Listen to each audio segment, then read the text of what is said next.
Hello, and welcome to another episode of the Sim Sundays podcast. And we are joined by some familiar faces from our friends at Traction GG, Thomas Harrison Lord and John Munro. Hello. Hello. Hello, Tom. How's it going?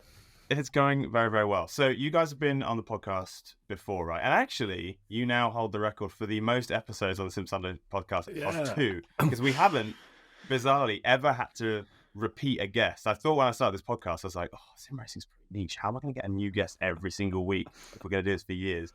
And actually, it's been really, really, really easy because sim racing has basically been growing at a much faster pace than, the amount of weeks in a year grows, which is 0. So it's actually been surprisingly easy to get new guests every single week. However, we are starting a new format of the show, right? So every quarter, every 3 months, we figured let's get together and between the three of us, look back on the last 3 months and decide what's standing out to us, like what's happened in sim racing that matters and what should we discuss. And we thought the three of us, we could have a chat about it. And I had this kind of idea of, it's a bit nerdy, right? But the Sunday morning newspaper shows where you get these like experts, right? And they sit around and they're saying, I saw this article about inflation in The Guardian, and then they will talk about it in the next person. So, I saw this thing about Roy Keane's girlfriend in the Daily Star, and then they will talk about that, right? So that was the most random example. I don't know why that came to mind. So I thought we could do a 3-monthly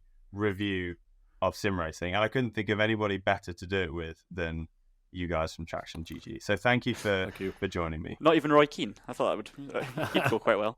That would be pretty left wing, and I honestly don't think I've thought the name or read the name, seen the name, or heard the name Roy Keane in about 10 years. So I'd love to know the psychology of why that name came to my mind just now.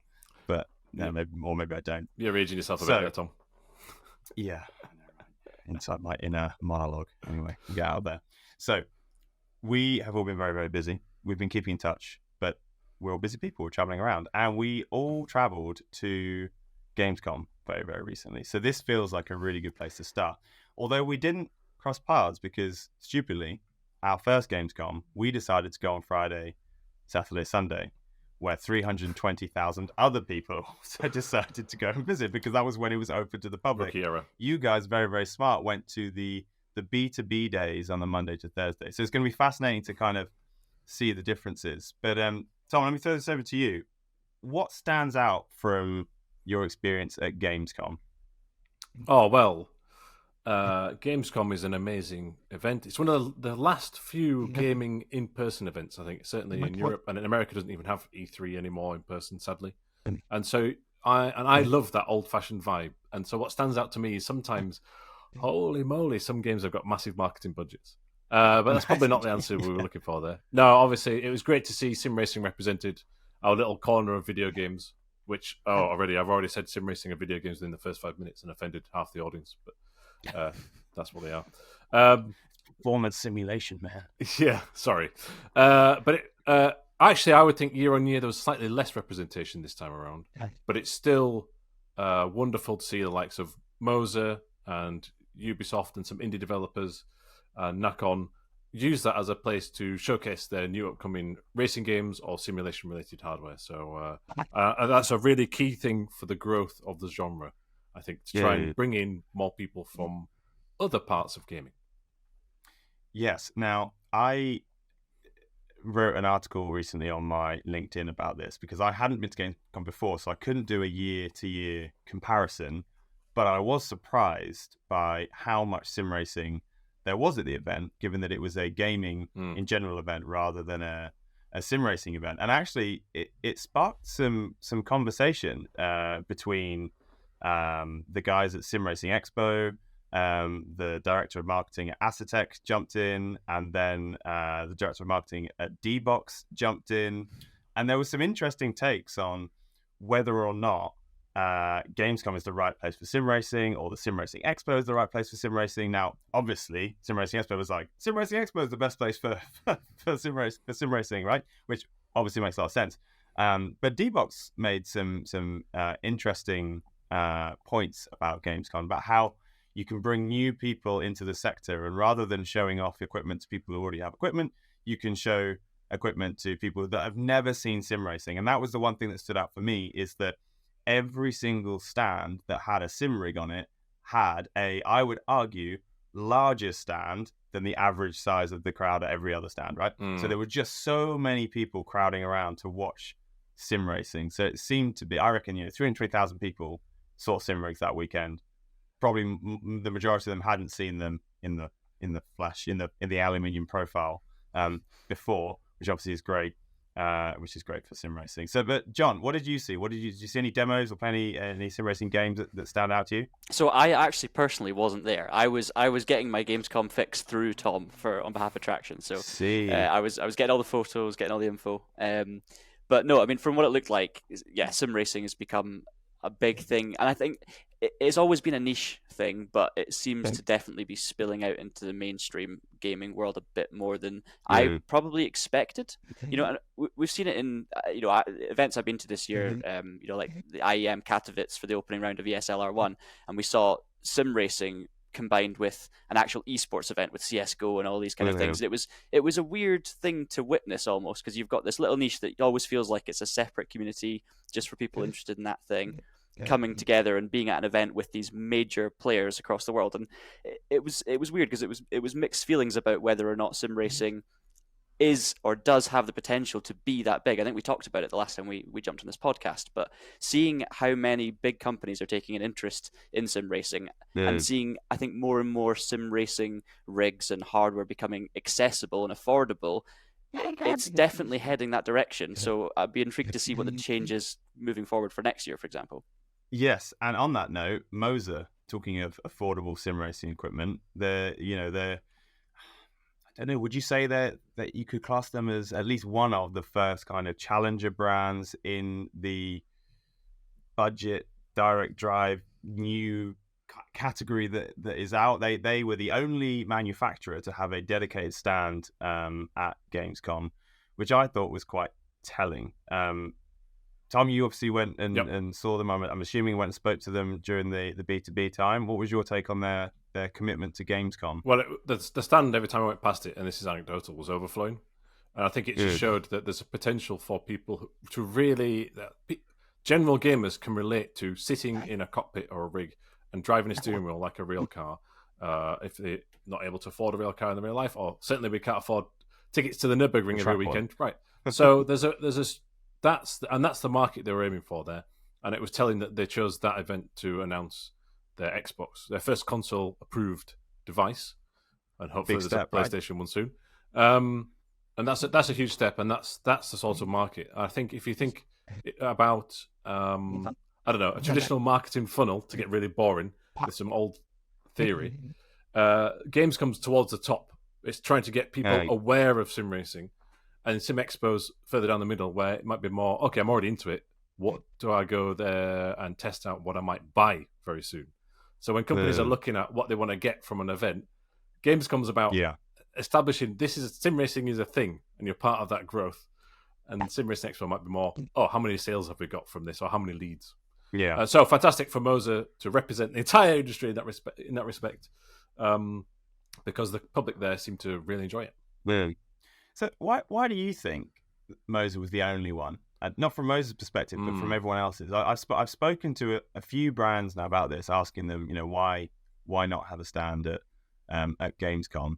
But why do you think that someone like Fanatec or Simicube or Acetec didn't decide to have a stand there? Well, I think Simicube, for example, are just taking that one brand out of there, but it could also be VRS or SimMagic or whatever. That might be too higher end and too niche. Someone from Simicube once told me that Simicube is the destination brand. That's what they're aiming for. So you've already had another wheel, and then you buy a Simicube once you're really into it, and then that Simicube might last for 10 years. So I feel like, I don't want to speak for Moser's marketing team directly, but Moser is entry to mid. Certainly with the R3 that John can touch upon in a second, because I think he's been playing it. That gets you in there, doesn't it?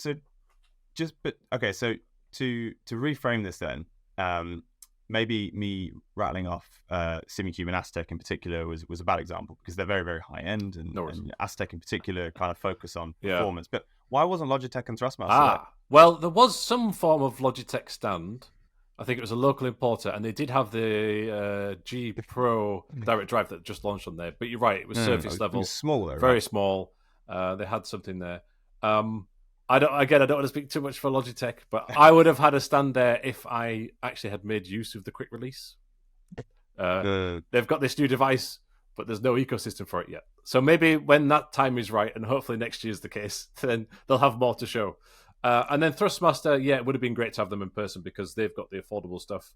But they were around. They had a B2B area to have a conversation with, but they did launch a new product at Gamescom, which was their truck sim adapter setup. I saw that. Yeah, and that was on every stand, I believe, that had a truck or farming sim related thing. So, they weren't there with their own stand, but they had worked with these game publishers behind the scenes to get their product to be revealed at the show.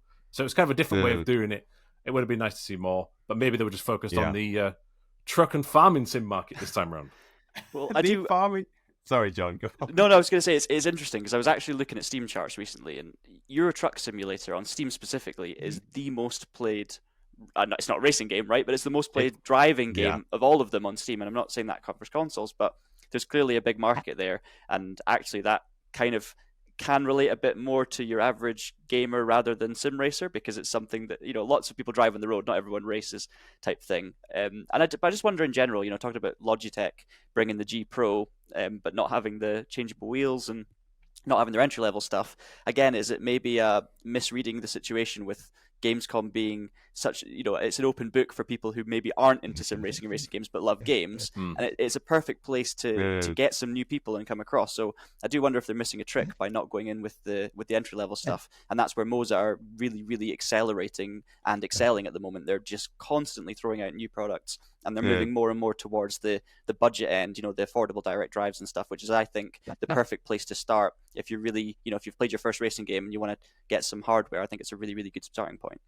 Yeah, I totally agree, and I think you're absolutely right there that there was a trick missed, I think, by especially the budget manufacturers, because actually there was quite a lot of sim racing activations there. I don't know if you saw the Intel E-Razor Get Closer Racing collaboration, but on the Saturday that must have had 300 or 400 people all crowding around to watch. I think they had 2 rigs, so they literally had 2 people racing, and they had 300 or 400 people crowding around to watch that. But obviously those rigs were motion rigs.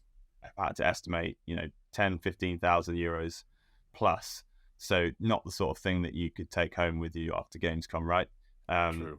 So I think there was a real hype around sim racing created at Gamescom. I think the execution on converting those hyped up gamers to sim racers with taking home a Logitech or a Thrustmaster under their arm was a trick missed. But let's move on from Gamescom, because if you haven't already listened to it, we did do a podcast at the Gamescom, which you can listen back to, where me and Camille, Grid Fighter Senior Software Engineer, we kind of dive into everything that we saw there, including Forza. And we might get to Forza later on. However, in the spirit of our newspaper Sunday morning format, John, bring us a story to the table. Well, I think since it's the first time we've kind of got together for this new quarterly review thing, we don't really have a 3-month section to talk about, right? We've kind of got everything to talk about, and it's been quite a while since we last spoke. So I don't know. I would just quite like to start by looking at 2023 in general for racing games and what we've seen already, because it's been a bit of a weird year in my opinion. It kind of feels like a calm before a storm, and we keep on waiting for these big releases, and things are just getting pushed, and we're getting drip fed information, but it's just like nothing's quite happening yet, and everything that is happening is almost, I don't know if it's a little underwhelming or just maybe not quite hitting as big as we thought. It's been a bit of a funny year, I think. Give us some examples. What are you expecting to be launched that hasn't launched, or what has been launched that's felt a little flat? I mean, we've obviously all been excited for the likes of Forza Motorsport, and that just keeps getting edged back. And Test Drive Unlimited, the more we hear, the more it gets pushed. We were really looking forward to Rennsport previously, but then that's also been pushed as well. So everything is just, I think, overestimating in terms of release dates, and then just wanting to get everything right and pushing back. And then the titles we've seen our yearly releases that usually do really well. The Formula 1 game. I actually think Formula 1 23 had some really good bits that were a big step up from last year's game, but they also shot themselves in the foot a little bit with the style of what they're going for and the direction they're going. And I think a lot of people are a bit upset about the way that Formula One games have gone recently, judging by the general feel of talking to people and seeing what's said online. It seems like there's just a little bit less hype and noise around the F1 games at the moment than there was previously. And then, you look at the likes of TTI Le Mans Right on the Edge 3, really exciting, really, really promising, and maybe just didn't quite deliver in all the areas that were hoped. There's a few different examples, but I just feel like nothing has really, really stood out as being a spectacular, surprising success so far. And maybe you guys can correct me on that. Maybe I'm forgetting something, but it's just been a bit quiet. I don't know. That I was about to throw that straight to Thomas to say, would you contest anything? Is there anything that's been launched here that you do think is standing out?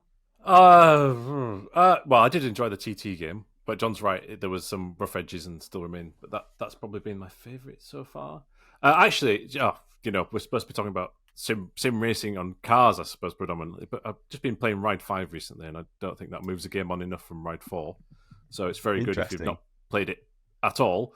And MotoGP as well is sort of flatlining a bit in that respect, but hopefully good. Yeah, no, I think John's just made a good point that, and this happens in gaming industry quite a lot. It's quite a cyclical thing, but just we all were hoping for Rent Sport this year and Test Drive this year, and they've not arrived. But I'd rather them WRC as well. Yes, we don't know what's going on with EA's supposed WRC license. They've got a 5-year deal that kicks in this year. It would be nice to see something, but we're not sure what's going on. And that's actually what I'm most looking forward to than anything this year. So here's hoping there's still time left in the year. Good. So well, you say the calm before the storm, right? What are we hoping to see in the storm? Ooh, pick one. Pick one, right? So let's say Christmas, right? Well, what do you want for Christmas, John? Oh, what do I want for Christmas? I mean, personally, probably depends what mood I'm in. Around Christmas, I like relaxing and not taking things too seriously. So maybe I'm talking Test Drive, but Forza Motorsport is a game that I've never actually owned before, weirdly enough, because I've never been an Xbox player. But having Forza games on PC now, being introduced to Horizon, I'm definitely excited to see where that's going. And I know we will touch upon more Forza Motorsport later on because I know it's a big thing. But Test Drive Unlimited brings me back to my childhood. I used to play those games, so very, very excited about them. I mean, all I'm doing is listing all of these games, right? Because they're all exciting to me. I mean, Tom's already said WRC. We don't really know anything about that, but if there was a game, Dirt Rally 2.0 is one of the games I've played the most in the last probably 7 or 8 years. I mean, it's not that old yet, but it's definitely the game I've put some of the most time into. And I feel like having the official license, an upgraded Dirt Rally experience, this could be fantastic as well. So I'm kind of a bit all over the place. Just everything. This is probably why I'm frustrated. Everything sounds so exciting, and we could have this situation where, in a small, maybe number 3 months, for example, next episode or 2 episodes time, we could be talking about a series of massive games coming out, whether they be a success or a disappointment. But there's so much hype around these titles, and they just keep getting pushed back. Well, I would interject here, and say that on the Traction website and YouTube channel, we did do 8 exciting racing games that are coming out still this year. So I recommend that. And but John's taking the thunder, because at the bottom there we put is there an EA Rally game this year? Because if that were the case, that's what I would like.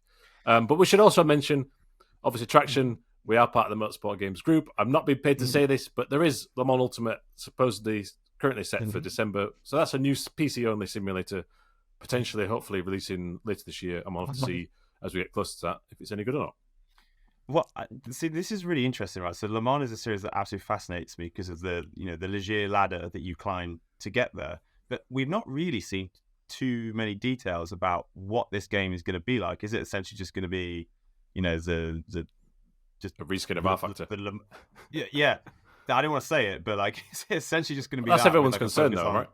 On Le Mans, or is there going to be a proper campaign mode where you go through that kind of gentleman driver Ligier ladder, as they call it, up to Le Mans? Because that would actually be quite exciting, I think, to see that and be able to follow that through, because it's a totally different kind of, it's not Formula 4, or it's like karting, Formula 4, Formula 3, Formula 2, Formula 1 that we're all familiar with, or karting, and then Ginetta, GT4, GT3. It's another ladder that a lot of people don't really know too much about, because it's a gentleman drivers / kind of retired F1 driver sport. But they do have a very interesting ladder that you can follow up with some interesting tracks that we don't see in other games. So I'm excited to see if it goes completely off piste and kind of sticks to that, or if it is, as you say, R Factor 2 with a bit of a Le Mans series. I think the truth will be somewhere in the middle. Yeah, we don't know is the truth. Just yesterday at the time of recording, they announced like what the modes are, and there's got this co-op mode and stuff. So that'll be interesting. But it doesn't seem like there's a, let's say, traditional campaign or career, because I suppose it's more of a pure sim racing sandbox.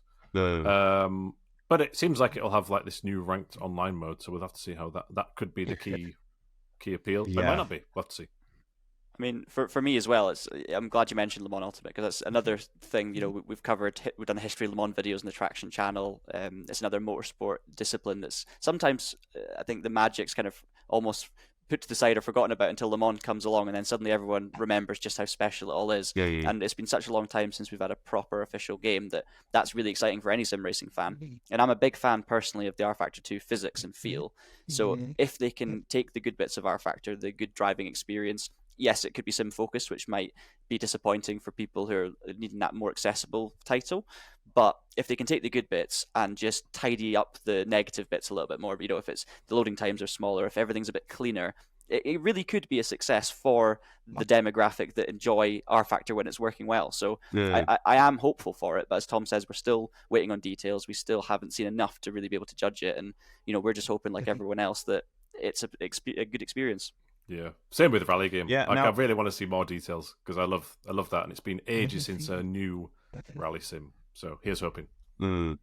Yeah. Now, you said something there, Tom, that I thought was quite interesting. When you kind of briefly skipped over it, you said about the co-op mode on Le Mans Ultimate. Now, I think the co-op mode is actually really significant to sim racing generally, now that sim racing is opening up to more casual gamers. And this is why, right? It's asynchronous multiplayer. So it allows two people to do an endurance race, as they each do a stint each, and then once you finish your stint, it then saves the game, and then the next person can do their stint. But it's totally asynchronous, which means if you have two people in two different time zones, or one person works nights and the other one's a day, or they're students, and the timetable's always changing, you can have that multiplayer experience, but asynchronously, so you can share the experience but not at the same time, which is also something that Forza is kind of is doing with their single player campaign. So when you go into a single player race, if you have friends who have raced that particular race in the campaign, you will race against their car with their as I understand it, their tuned parts and the additional upgrades that they brought to their car and their livery. It's their name hovering above the car with their avatar, etc. So although it's being raced by AI, there's that sense of you're going through the campaign at the same time as your friends. So there seems to be a focus on asynchronous multiplayer, which I think is a real step in the right direction to bridge the gap between your hardcore, we all meet at 7 o'clock for practice, it's driver briefing at 7:30, it's qualifying at 8 crowd, and I'm just going to play single player because I just want to jump on the sofa and do something for fun. Yeah, the Forza thing's interesting because it's like an extension or a new interpretation of their drivatar system, which, if you look at the lineage of that, it was from Forza Motorsport 5, the launch game from Xbox One, and I think as gamers will know, the Xbox One launch, even if you're an Xbox fan, I think you would have to admit that was troubled. They had this whole thing where it was going to be online only, and with the Kinect, and the drivatar system almost came about to try and promote that. So the cloud was going to control the AI, and it didn't work out, and it wasn't a success. But the drivatar name continued, and it's still in Forza Horizon 5, right? If I fire it up, the Rally DLC they recently did, and John Munro's name is on the list. That's mainly because he's played Forza, though. It's not really doing much to my experience. It just kind of looks cool. But now it sounds like, okay, at least it's going to be that tune of vehicle and their livery, and that really adds to a social experience, right? Much more than an online leaderboard. So that'll be interesting, and I think more avenues will be explored in similar ways with like Le Mans Co-op and Forza, hopefully in the future. But since we've kind of touched on Forza a couple of times, and we keep saying we'll come back to it. So why don't we round Forza off now? So the next thing I want to talk about Forza was, and I don't know if you caught this, I'm sure you did, Tom, when you were in that little darkened room and they did the play demo. No pressure. The use of the word machine learning. Yeah. In reference to how the AI will behave when racing against you. Now we've heard a couple of games start to talk about, the AI is now AI powered. We've always called it the AI, racing against the AI. But now it's thinking. now it's AI, right? Yeah. And I think the community manager who was presenting to us must have said the phrase machine learning about 12 times in 3 minutes to really drive that point home. Is that something you picked up on? Yeah, but I would temper it slightly because I'm being cynical now. But if you look back, one of the best things you should do, or worst things, is look back at how Microsoft promoted Forza Motorsport 5, 6, and 7, and how they tout it versus the reality. So until we can play it, like I can't judge it. What I do know is I have played. I don't want to go into like a 2007 Forza Gran Turismo argument, but Gran Turismo Sophie, we have played. They've only had a trial of it so far, and that actually seems like the real innovation of AI rivals, in my opinion, which I know John's had a go on as well. Yeah.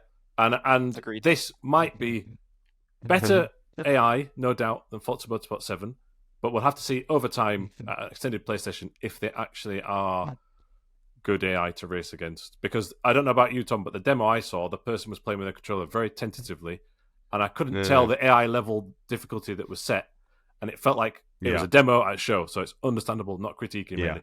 But they were taking it easy. They were making it trying to look like, oh, I'm overtaking, I'm not. And so until we get to try and have a go on it, we'll have to see how clever the AI actually is. But I'm hopeful for a step forward. So at the beginning of our demo, the guy was like, so we've got the choice of this car, this series, or this series, that series. So what do you fancy? They were kind of back and forth. I fancy, I'll do this. So they ended up doing the super sedan. And then when they're choosing the tracks, they were like, so we could do this track or this track. What do you fancy today? Which one are you going to do today? And he was like, I don't know. Maybe we'll try Mugello this time. And in my head, I was like, have they driven the Audi at Mugello every single demo? Well, that's the demo I saw. Okay, right. So that's 100% of the 2 demos I now know about was the Audi at Mugello. It felt like acting. Yes, and it was almost like they were going for it too much. Sometimes. And I was like, interesting. Yeah. So and we're close to launch, and I believe no media has played it yet, but there's still time. So can you be open-minded and skeptical at the same time? I think that's what we try and approach every game ahead of release. Yeah. We're being constructive with feedback. So I really would like Yes. Microsoft to do something with track driving that's competitive. This seems like a big step forward for the series, but has the genre moved on since it's been away? That's my look at it. But anyway, it's going to be the most important serious, let's say serious, not sim, racing game this year because it will be $1. So they will have 10 million players. Yes, which is great. And so anyway, okay, so that is Forza. Great. Tom, over to you. You're at the table. Pick a story from your newspaper, sir. Oh, goodness. Oh, God, I can see you furiously. Yeah. I'm like, what are we talking about? No, do you know what? We could. I think we should touch upon karting superstars, and in that case, I'm going to throw it across to John Munro. Thrown. It's been thrown. Right. So, Karting Superstars is essentially a follow-up from Original Fire Games to Circuit Superstars, which is a game we did talk about last time we came on this podcast, and I think we all have pretty positive feelings towards Circuit Superstars. It's not a AAA huge title with loads of features and everything. It is just a bare-bones, simple, quirky, fun racing game that is hard to dislike, really. And obviously, Karting Superstars, as you guys are aware, is recently been announced, and we've seen a few bits and pieces here and there.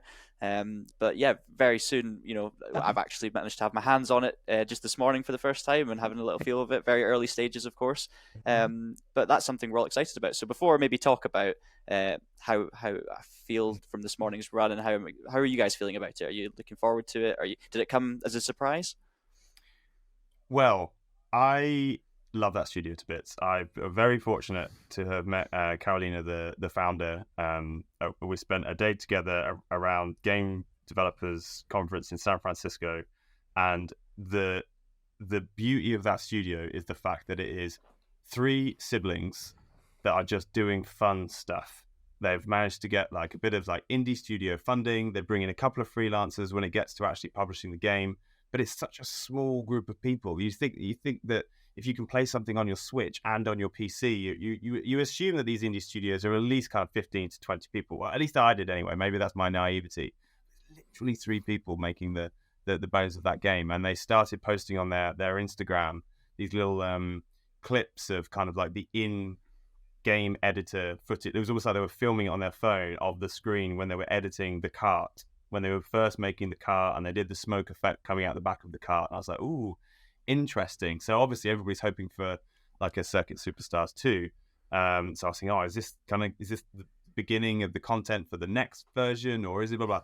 And then from about a month of them starting to talk about the development of this, they launched it. So very, very quick process. And actually, straight after this podcast, and this is going to confuse people depending on the order in which we release these episodes, but I'm speaking to Carolina in like an hour.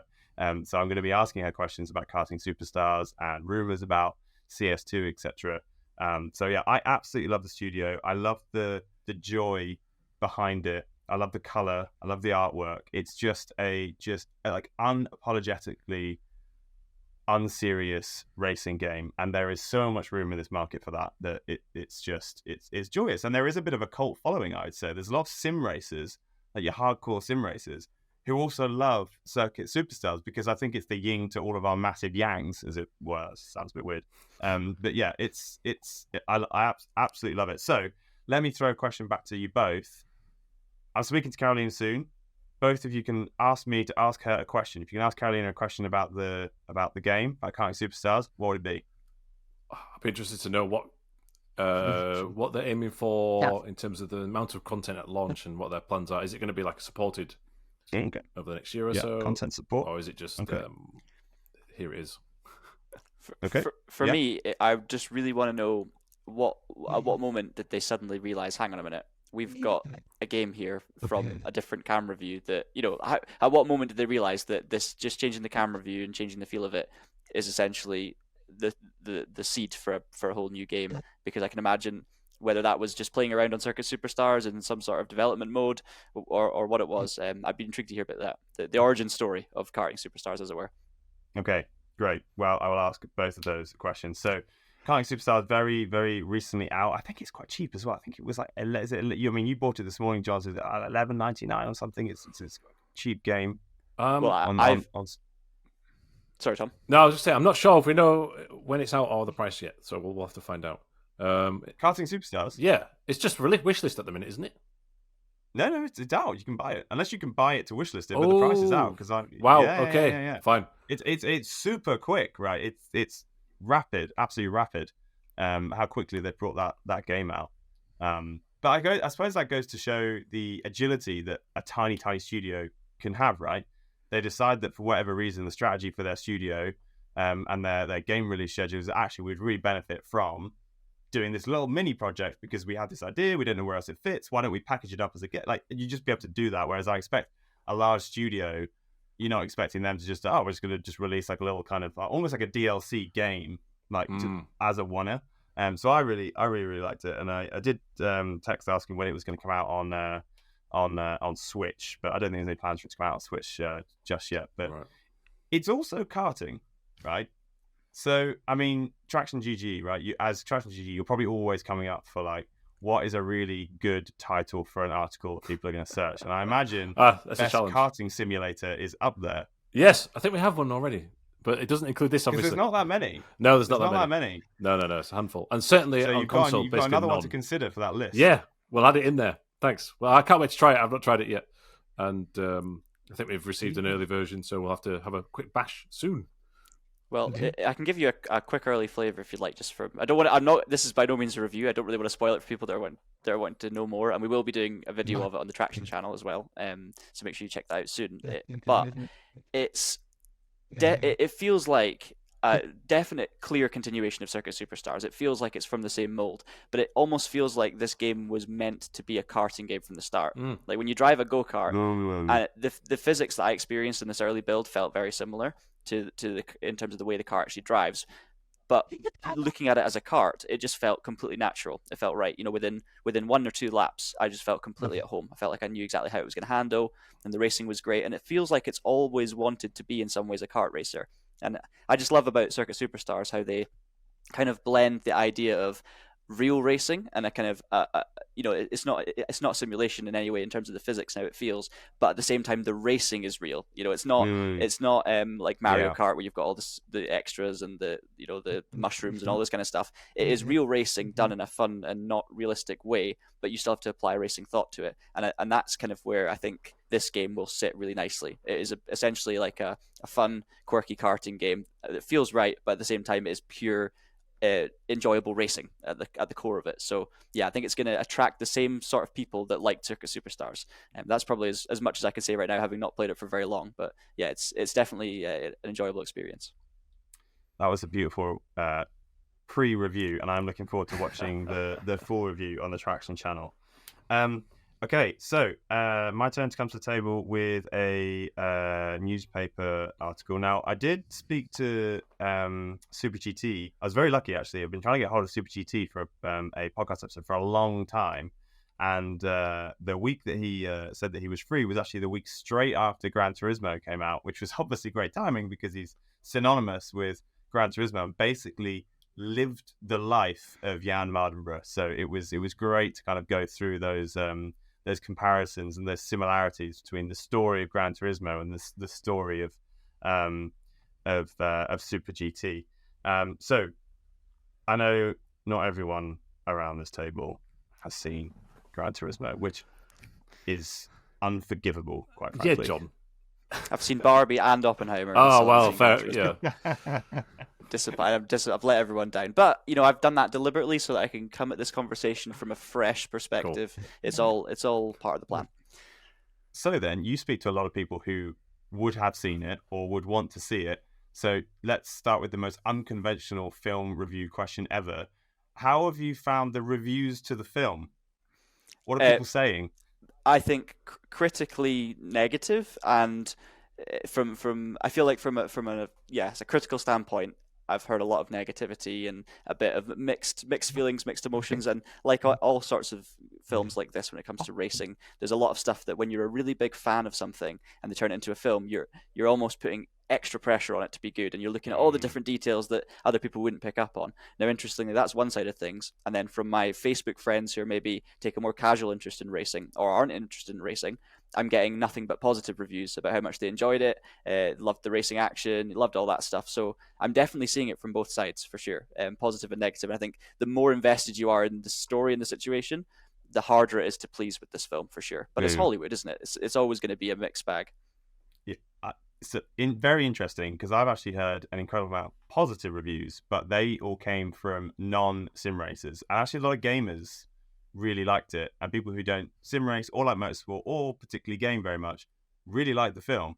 It seems to have just not sat well with sim racers, which, to be honest with you, kind of makes sense, because if you're going to make a film and you're going to spend X number of tens of millions or hundreds of millions, whatever it is, making it, and you need to attract an audience, you're not going to be targeting a very tiny group of people that call themselves sim racers, because that's not a great way to make the money back. But Tom, what was your thoughts? Oh, well, we could have a whole podcast on this, but I'll try and break it down a bit. But when I think as a film, I really love film. I'm a bit of a film buff. And, John mentioned Barbie and Oppenheimer. Go watch them instead. They're far, far better films. My opinion was that... fantastic. Yeah, Barbie is a film about a plastic toy, right? Controversial one, but a plastic toy.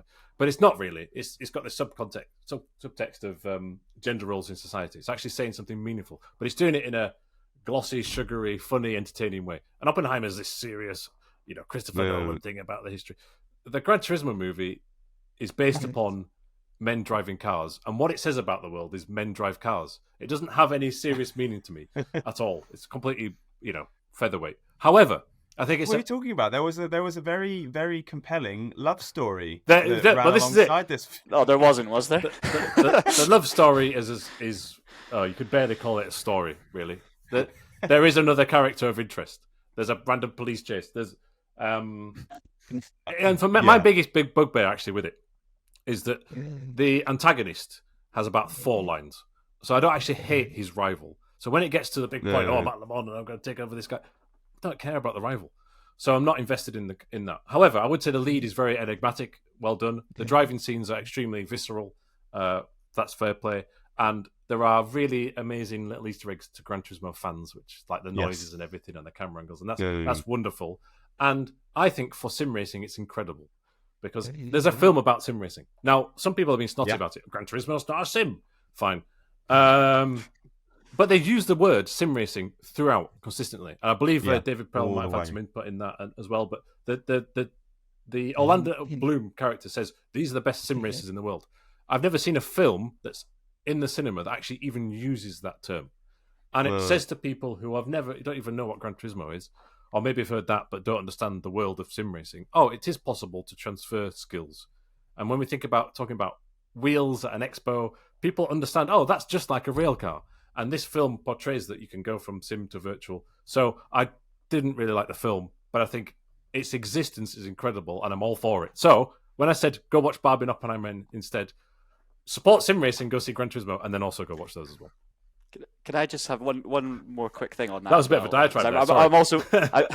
I'm very intrigued to hear Tom's thoughts as well, or other Tom's thoughts, I should say. But so for me, the GT Academy story was huge growing up because I was someone who was going through that process of doing sim racing and then going real racing and making some sort of connection between the two. So it's a story that really should relate to me.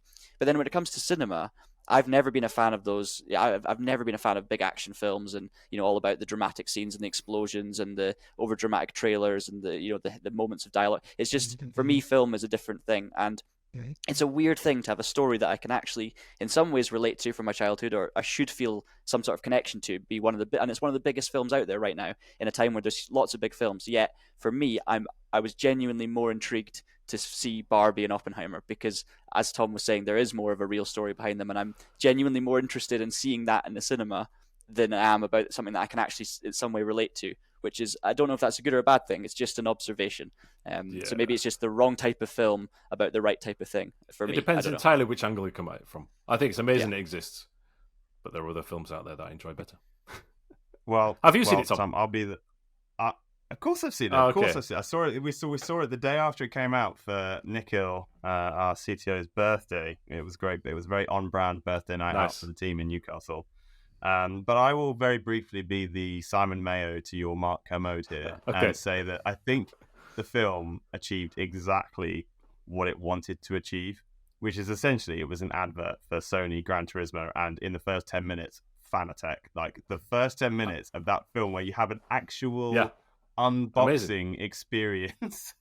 Like that's nuts, right? I mean, that's it achieved exactly what it wanted to achieve. I think if it wasn't for Orlando Bloom's character, I would say that actually I kind of got a bit of a tongue-in-cheek feel almost about it. Like it was kind of serious, but almost in a kind of like overly dramatic way. I don't know if it's just me that kind of got that I didn't think it wasn't trying to be too kind of like visceral and emotive, although there was a point towards the end where I did actually get a bit emotional. I looked left and right, and obviously all the grid-finder blokes were all there just like, oh yeah, hay fever here, watery eyes. The bit where his dad says that he was proud of him. There was a couple of little nice bits in there. It was an enjoyable film. What wasn't enjoyable was the fact that I accidentally booked it in the 4DX cinema, so we were getting thrown around, squirted with water, and having air like burst into our ears for like the first 10 minutes. We were just bouncing around. I was like, oh my goodness,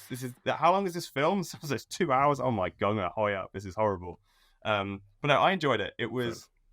I wasn't going there expecting to see a Christopher Nolan film, that's Steven true. Spielberg film, or a Baz Luhrmann film, or it wasn't. I didn't think there was going to be like a huge amount of kind of art to it. I thought it was just going to tell quite a novel story, and it's interesting actually because it's another, albeit reversed, example of game and film mixing together. So obviously we had The Last of Us, where you had the game that was made into the TV series. This is kind of that was much better. It was like I mean, obviously The Last of Us was incredible. I can't wait for the next. Like that was nuts. But it was obviously that was just you kind of, it was a film about the imaginary world, whereas this was a film about something that really happened. But what really happened was based upon, I get like relied on this game. So it was interesting, and I wonder if it's perhaps the first of many. Are we going to see some films coming out about Crimsix, the first person to win $1 million at an esports tournament, or the rise of ESL? Is there there's probably 1,000,001 storylines that'd be super interesting. I wonder if it's opening the floodgates to, okay, people love gaming and esports. If we do films about what's happening in the real world of gaming and esports, then people will come and watch it. It's very interesting. Fans of the Hungaroring will be overwhelmed. Yeah, if you like Le Mans, don't watch the film. Although, the Le Mans night scene in the wet, which was obviously in Hungary, was horrific because I don't know how the 4DX thing works, but it must be like if rain, spray water, and that scene went on forever. It's like watery mist constantly being sprayed in our faces during the nights. Anyway, so yeah. Okay, so I believe it is back to me, and I'm going to throw us back into the business world of sim racing, and I'm going to highlight the Trading Paints story that's just come out about the huge data leak that's been reported, and the fact that they've had to stop people from using Trading Paints until they sort this issue out. And the first thing that came to mind was how big a news story this was. It was coming up in my Google feed. It was coming up all over Twitter. A lot of news outlets were covering it, and I suddenly thought, okay, I think sim racing has just entered the arena whereby if something like this happens, it will be noticed. Stuff in sim racing and this is a community project, right? It originally started as a guy with an idea, and it's grown and grown and grown, and now it's like the place where you manage your liveries for iRacing. It's absolutely fantastic. It's a brilliant tool. They've had this data breach, right? And I don't know, like, obviously whenever there's data breaches, you get people on Twitter saying it's outrageous, it's disgusting, they don't know how to manage it, they don't care about our privacy, blah. But then, huge global multi-billion-dollar corporations make these same mistakes. So I find it very hard to judge, and have quite a lot of sympathy for them as they're kind of going through this PR storm. But I do think it's interesting that what would once have been considered an incredibly niche service for an incredibly niche game in an incredibly niche sector is now quite big news. Yeah, I mean, first of all, I wouldn't wish ill on anyone at Trading Paints. I think they offer an amazing service, and it's wonderful. Okay. I believe it's only a small team as well, so I don't know what they're going through at the minute. But at the same time, it's not good. But it could happen to any company at any time. Well, it couldn't. In theory, people have precautions, but you never know that the size of their IT security teams or the budgets they've got available and the amount of resource they can put towards preventing these things. Whoever did this, you're a moron, and it's not very cool to then place it on sale on the forum via Telegram or whatever it might be. I can't remember what the process was. Yeah, and say, do you want to buy all these passwords? No, and don't do that. But I think from our side, it was very careful. It was a very difficult one to judge because it was an allegation, even you could click through some links and find some stuff. Is that actually the information that's leaked? And so we didn't cover it in the immediacy until iRacing acknowledged it, basically. And then it was like, okay, fine. And then the next morning, while we were asleep, Trading Paints had the statement as well. So it did happen. And I just hope it can be resolved and covered up in the future and everybody learns from it. And how do you decide as Traction whether or not this is something you want to cover, and in what detail? Do you reach out for comments? Always. Or is this something that you don't want to not promote, but is it something you don't want to bring attention to? What's your take on this? This case is slightly different because it's important people knew so they could reset their passwords. We wouldn't want anyone to have their account taken over or sold, and if they're using the same password for iRacing, for example, which they may or may not do, just to be clear. That's like so it was essential for us to cover it, but we didn't cover it until it was confirmed by Trading Paints, or in our instance it was first mentioned on the iRacing forum by a member of the iRacing team with a warning to say please change your passwords. So that's the angle. And also for things like this we will always reach out for comment. Now as it happens, Trading Paints did not respond, but probably quite busy. They had some fires. Exactly. I don't bemoan them in any way for that, but we would never publish a story of this ilk that's potentially salacious. But although we are dealing with a fact in the way we've done it, but just as a general rule, we don't cover rumors. So We just have to see and wait and try and contact people, and that's what we do for everything. Fair enough. Okay, I think it's probably enough said about that. But I did think it was interesting. Yeah. It's the first story like this that I can remember in sim racing. Unless we talk about multiple games and all the rumors that kind of spin out. Well, of just that. on that, to interject, like clearly you've got to have the caveat we're part of that company, but a lot of that is on the public earnings call. Anyone can go on the investor relations website, listen to it, called VDSC filings. So the monetary scenario is not rumor; it's a fact. So we've just covered it every quarter for 2 years now, and it gets a bit much mentally. But hearing the same thing, ultimately, until there's a game released that's generating revenue, they're going to be in that scenario, in my opinion. And I'm not a spokesperson for the company there. So, but then around that, there's all sorts of rumors and stuff kicking off, and I would never touch that, regardless of the company, because it's not professional and it's not what Traction stands for. Other sites can touch stuff and put in their own flavor. Oh, and they do. And they will get monumental volumes of traffic for it, which I am jealous of in some ways. But it's our editorial policy to get quotes from, where possible, from the game developer or the publisher, whoever it might be, speak to the people involved, and not comment on rumors where possible. And if you do ever see anything like that, it's because behind the scenes we've got confirmation. Noted. Yeah. Interesting. Now we know which lines we're reading between. Yeah, exactly. Okay.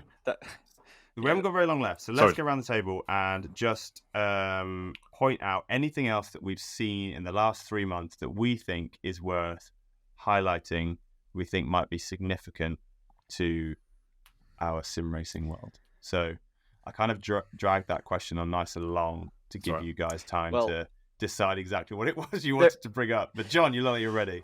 Yeah, well, we can go full circle because we started talking about Gamescom and bringing, regular gamers to the sim racing space and the kind of amalgamation of worlds, and the same with the Gran Turismo film.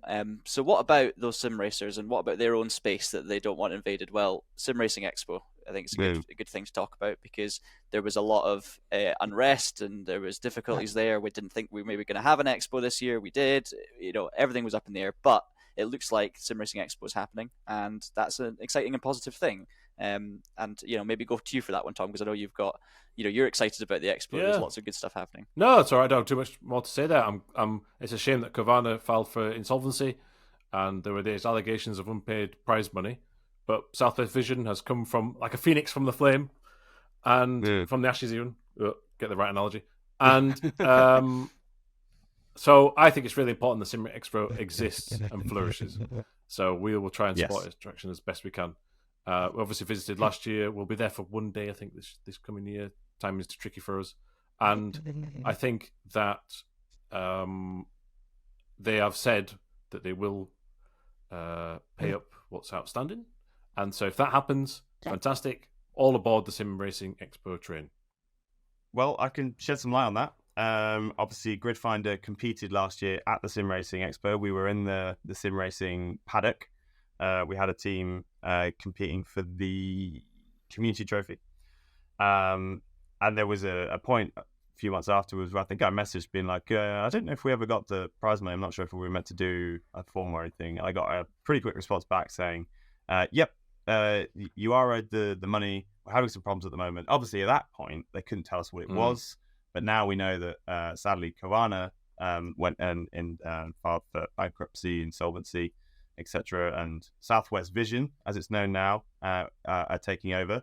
And because of that very complex process in Europe, it meant that they legally weren't allowed to pay stuff out, right? So the laws were, you can't pay anything out because you go through insolvency and you can't therefore spend, which kind of makes sense, right? However, we've been paid as a sim racing team. We have now been paid that prize money. And as I understand it, I got an email which I think was to all of the teams saying we'd love to have a call with you, explain what happened, apologize, and set up the payments. Here's a Calendly link, book a slot. I booked a slot in the middle, and we had a really nice chat. And they told me the whole story, and I thought, I'm really sorry to hear it. I'm glad that you're now reformed as Southwest Vision, and then they paid the prize money. So it has now all been paid. My impression is it was totally out of their hands, but it did kick up a real stink. There was some people really kicking off online on Twitter about it, and doing those kind of, those posts where it's like an image of text where they keep on to say how I rate. Like it's like a formal statement. And I just thought sometimes, okay, yes, you are owed this money and you should have been paid it sooner. Not disagreeing.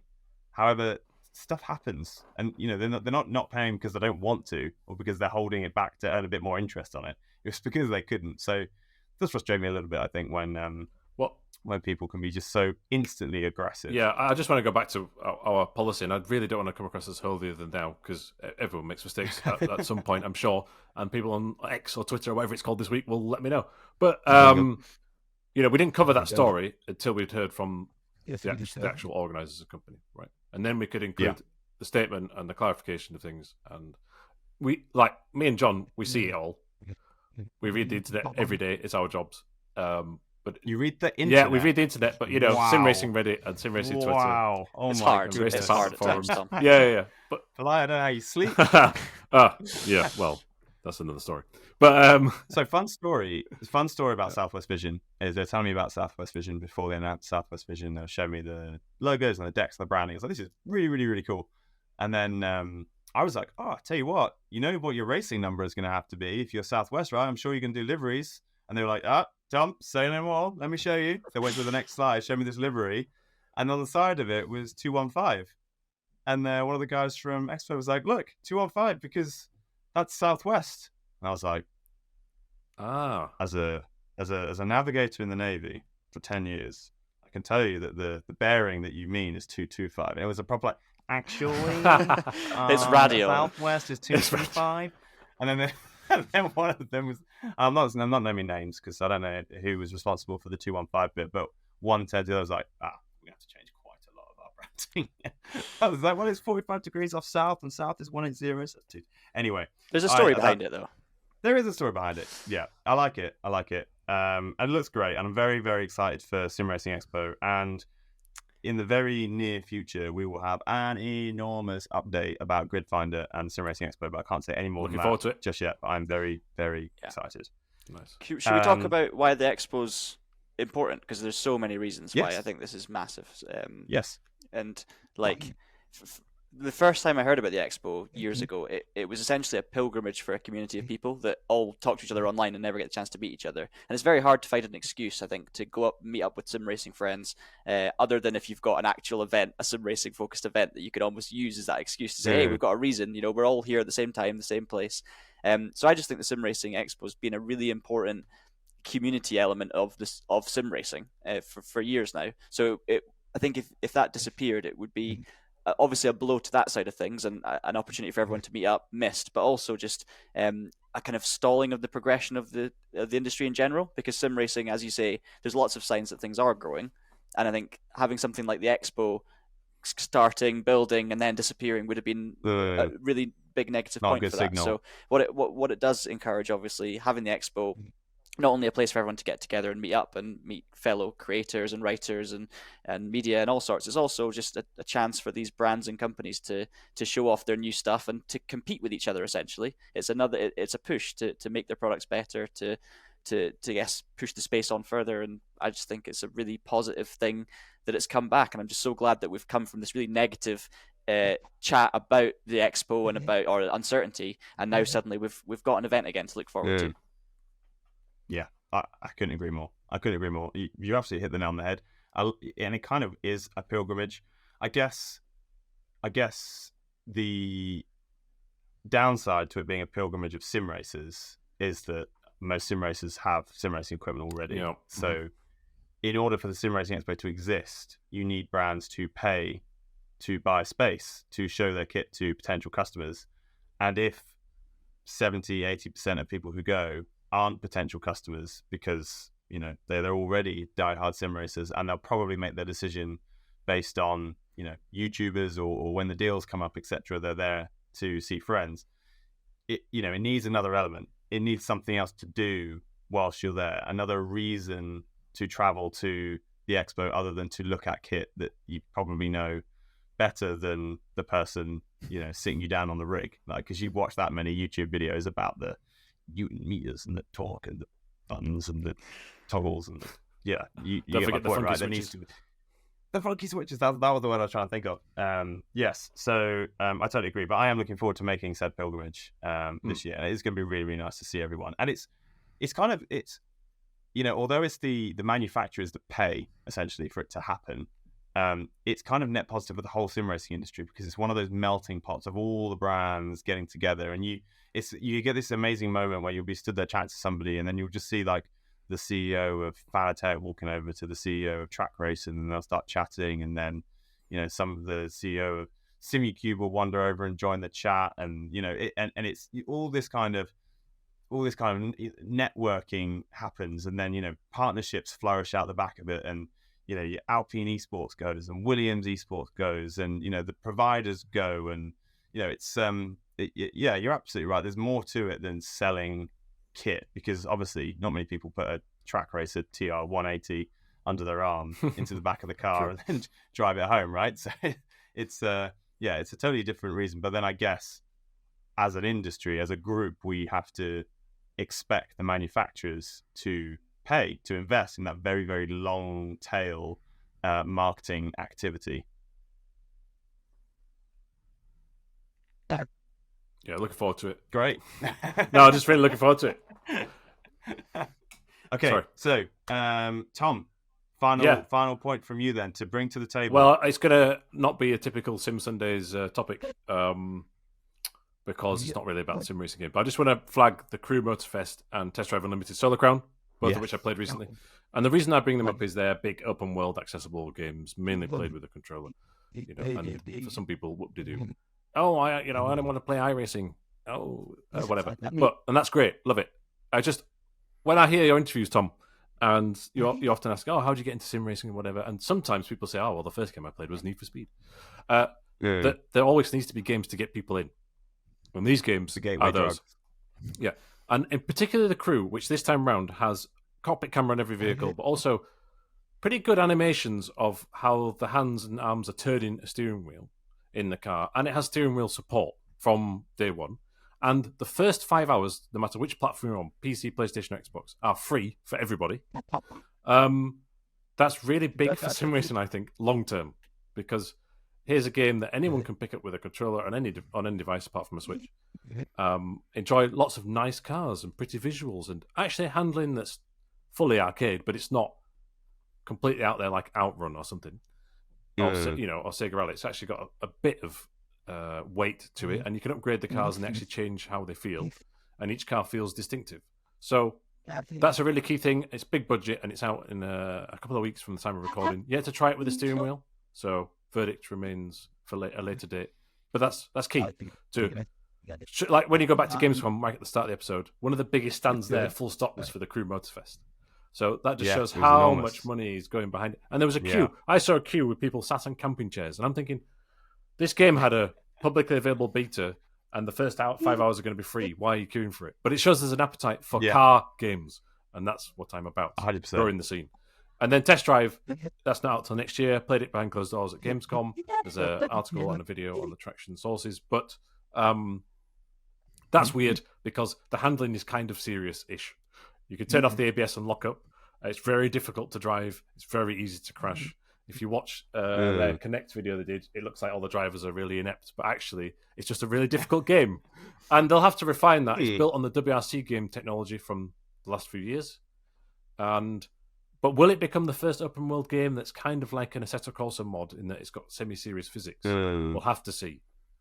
So there could be something that's really accessible, gets more people in, and there could be something that maybe slightly, if it works out, it's a bit rough at the minute, appeals to those who are into their serious games but want something a bit more open world, collaborative, 8-player online races as a crew, racing against another crew. So I just want to flag those as things to look out for in the coming weeks and months. No, I love it. And actually, the Crew is not a title that I'm hugely familiar with, but it did really raise eyebrows when I walked into that hall that you walked into and saw the size, because it's not cheap to advertise at Gamescom.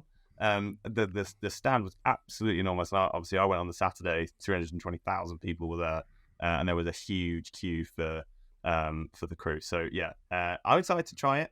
We're exploring a lot more kind of like entry level arcadey gateway drug style games at Grid Finder now as well. So I'll be interested to see what the multiplayer options end up being. So there we are. That's our roundup of the last 3 months, as seen from the perspective of Gridfinder and Traction. So thank you very much for joining. Before you go, I'd like us all to predict the future. Now we'll be meeting again in about 3 months' time. So December. So just before we go off for our Christmas break, we'll meet up and do another review of the next 3 months. I would like you to predict what the headline is going to be for that episode in 3 months' time. I've got one. Rensport reveals more than... I've ruined it, but another new track. A new track that isn't just Monza, Hockenheimring, Nürburgring GP, Goodwood Hill Climb, or I'm forgetting Spa. There we go. I think Tom was asking for realistic, not dream scenarios. Oh, sorry. No, listen, we love the Rensport guys, and we're looking forward to it. I think it's great for the industry. But second season of ESL one, I hope in the second half, where if you look at the calendar, the tracks are TBA, that there are some fresh content there. That'll be nice. What are we thinking? Is it going to be Silverstone, maybe an American track, maybe Kota? Yeah, an American track is a good bet there, maybe. Yeah, I would suggest, or actually, probably more logical, Jeddah. Yeah, maybe. Could be. Yeah, the famous European Jeddah, for sure. Yeah. It would be good to see like Watkins or something, wouldn't it? But I mean, you could name a bunch of different tracks. We just want to see some more variety. I'd like to see Alton Park, please. As the next one. That's always a winner. Okay, John. For me, I think it depends. I would love to see, a positive experience with likes of Forza. We're still waiting to know more about things. I think by the time Christmas rolls around, a lot of these things that have been anticipated are going to be either just there or just being pushed back further or almost there. Le Mans Ultimate hopefully be very, very close by that point. Come on, John. You'll be talking about a rally game, hopefully. Obviously we would love to see WRC, but hopefully by Christmas we can be, what the main headline can be is, what amazing new racing game are you going to be buying for Christmas? That's what I want to see, because I want there to be 2 or 3 more options out there for people that are looking for something new for Christmas, and I want us to be talking about them in a should you get this or this because they're both great, rather than a why shouldn't you buy either. So fingers crossed. I'm going to go completely left field of those 2 suggestions, and I'm going to say that we are going to be talking about new hardware technology. Ooh. I'm going to predict there has been a significant lack in updates from the big hitters, so I'm going to predict that we're going to be talking about an announcement from Simucube or Fanatec or Asetek about a new, genuinely innovative piece of sim racing technology that's going to get us all very excited. Predicting something there on the podcast that's sponsored by one of those companies, so you might know something there, Tom. He might be onto it. Yes, well, that is the perfect segue. So thank you very much for joining us, guys. I've really, really enjoyed it. And thank you to our podcast sponsor, Asetek, for very recently becoming the new sponsor of the Sim Sunday show. We are looking forward to receiving our Forte kit in the office, which we'll be using for our hot lap competition. And I don't expect it to do miracles. Our timings will still be average. I expect we are going to enjoy it quite a lot on that Forte kit. So thank you very much. Appreciate it. And we'll see you guys at the expo and then in 3 months' time. See you there. Thank you. See you later.